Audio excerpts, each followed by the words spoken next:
All right, it's time we had a conversation about socialism. I just read that millennials represent the largest voting bloc in the US now. And that's problematic because the vast majority of millennials and all the generations that are behind us embrace socialist ideology. You know, we've been the most indoctrinated, I believe, because we're the highest college educated, and that's usually when we're introduced to that. And it's crazy. It's crazy that the largest voting bloc is majority for socialism. I mean, there's only a handful of us that did not get the liberal pathogen and embrace socialism. So between millennials being the largest voting bloc and the Democrats pushing for open borders, where people are coming from socialist countries, they're going to vote for what they fled, they are effectively setting wheels into motion to eliminate the deplorables, the people that actually care about this country and want to fight for the free markets and the freedoms we have. And so it's very important that people like myself continue to make videos, continue to talk truth, continue to debunk all of the lies that Bernie Sanders and Alexandria Ocasio-Cortez are telling people. I mean, they've pretty much gone on a nationwide tour to preach this egalitarian utopia that will never exist. And on top of that, they're lying about it. You know, let's be real about what socialism is. So unless you've been taught wrong, which most of us have, we've learned history wrong, you would know that socialism has killed over 100 million people worldwide. But it sounds awesome to talk about. I mean, let's just be real. Free college, free healthcare, free food, housing is a right, all this stuff. You know, it's great to talk about socialism, but when you put that theory into practice, it's deadly, it's corrupt, it's evil, and it takes decades to recover from that, if at all. So for Bernie Sanders to go around and compare what we could have here to the Nordic countries, that's just a flat out lie, because none of those Nordic countries are truly socialist. If you look at like the history of like Sweden, I don't think they've ever been involved in a war, so they've been able to like stockpile their coffers. And then once they finally did embrace socialism, I think after like the Great Depression, they had a big pile of cash to generate socialism from. Because that's the thing, socialism needs capitalism to thrive. It actually thrives on the wealth is generated by capitalism. But that's the thing about socialism, eventually you run out of other people's money, which Sweden figured out. And so they switched to a mixed economy, which is what the United States has. We have a mixed economy. We're not truly capitalist. That's the thing. With the Nordic countries, they have a welfare state, they have a free market, and they have a corporate tax rate. And there's variables between all of them. That same thing the United States has. We have some socialist programs. When you have a welfare state, it's just smaller than that of Sweden, Denmark, Norway. But our corporate tax rate is actually higher. Or at least it was like 36% before Trump's tax cut.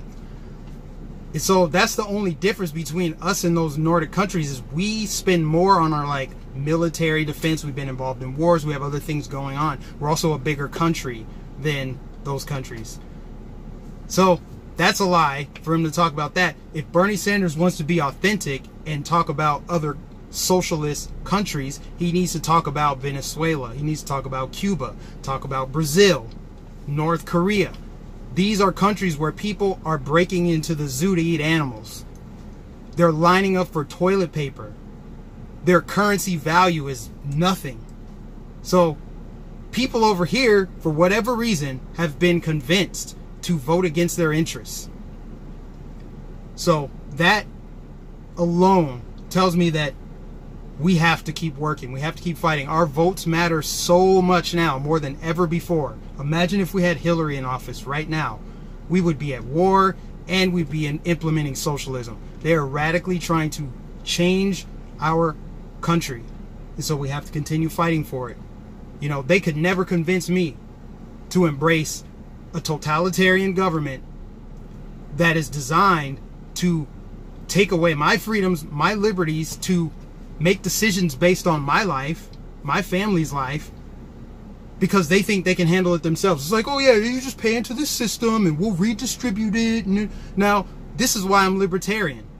But to be fair, we do need some kind of baseline safety net. It just needs to be handled at the local level. Handle it in your city, your county, your state. It doesn't need to be this giant federal welfare system, because all that is a magnet for people to come here and live off of the government. It's the truth. It doesn't promote any kind of individualism. And I'm an entrepreneur. I might be sitting in this work van, but I have the spirit of an entrepreneur. So my goal is financial independence. It always has been, always will be. To be independent. You know, no government included.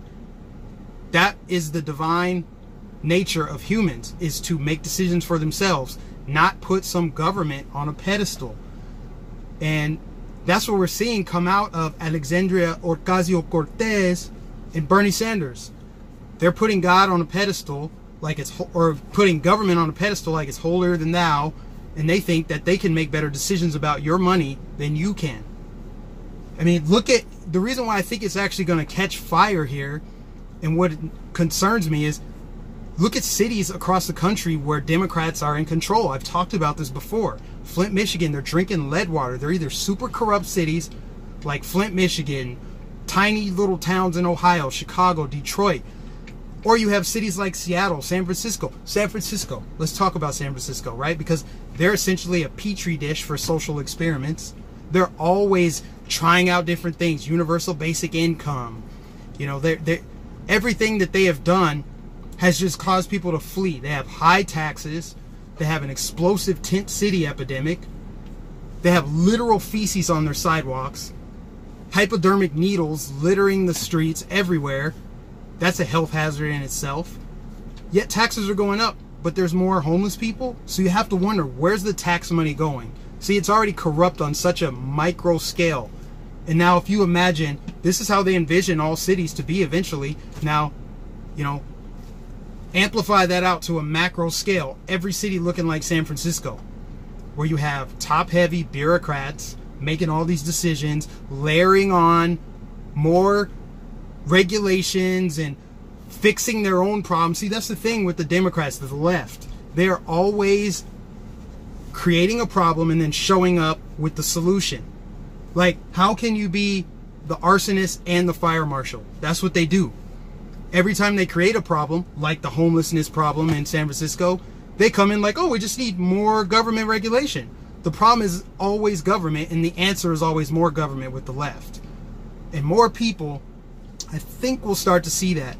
You know, if they could just get past their hatred for the big boogeyman, Donald Trump, they could see that he's our last surviving hope for this country, because everyone else, all those rhinos, all those globalists, all the people on the left, they all want the same thing. It wasn't until Bernie came along that people even said the word socialism. And now it's out in the open. I feel like Democrats are going to embrace that more, because that's where it's starting to gain a buzz. So if they just embrace the idea of socialism and say, yeah, socialism, yeah, let's do this free healthcare, free everything for you. Oh, by the way, open borders so everyone else can come over here and get that too. It's like none of these people understand fundamental principles of economics, supply and demand, right?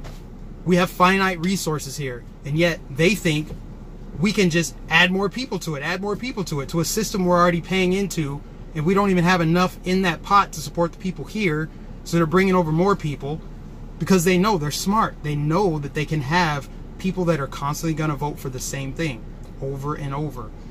But back to San Francisco. You know, this is what they envision all cities being like.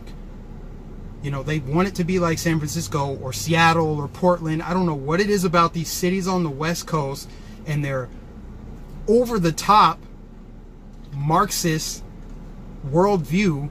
They really are pushing for this. And so I'm really grateful for grassroots organizations like Turning Point USA and Campus Reform that are countering the narrative at the college level, because that's where it starts out. It's like a factory. They're creating a factory of Marxism. They're pushing people through the system, and then when they come out on the other side, those are your future politicians, your future voters. They have everything set up to keep the system going because they're against Western civilization, Western society. So I'll keep making videos like this. You guys keep sharing them. But socialism, nah, man. Never going to vote for that. Not on board with it. I know most people watching this not on board with it. Share it with people, because I feel like the more people learn about this stuff, the more people do the research. Like, it's so easy. You have a smartphone, just look it up. Anything the government touches turns to shit. Have you ever been to a DMV? Do you trust the government to hand out food and hand out free education and manage our budget and all this other stuff? I'm good. No, thank you. No, thank you. Imagine if they still controlled stuff. Imagine if the government controlled our phones. They'd still be plugged into a wall. So everything the government touches is bad. So that's pretty much my message. I can't really go. I could talk for like 7 hours about this. I spend the rest of my shift talking about how socialism is wrong. But I can't help but wonder how many more people are going to go to these Bernie Sanders and Alexandria events, because these people are wrong. They're lying. They're not telling truth. They're telling half-truths, and people are eating it up. Like, yes, free healthcare. Let's tax the 1%. They don't realize it's the 99% that's going to pay for it. Anyways, guys, like, share, subscribe, comment. If you're new to the channel, hit the notifications button so you will be notified in my next videos. And I will catch you in the next video.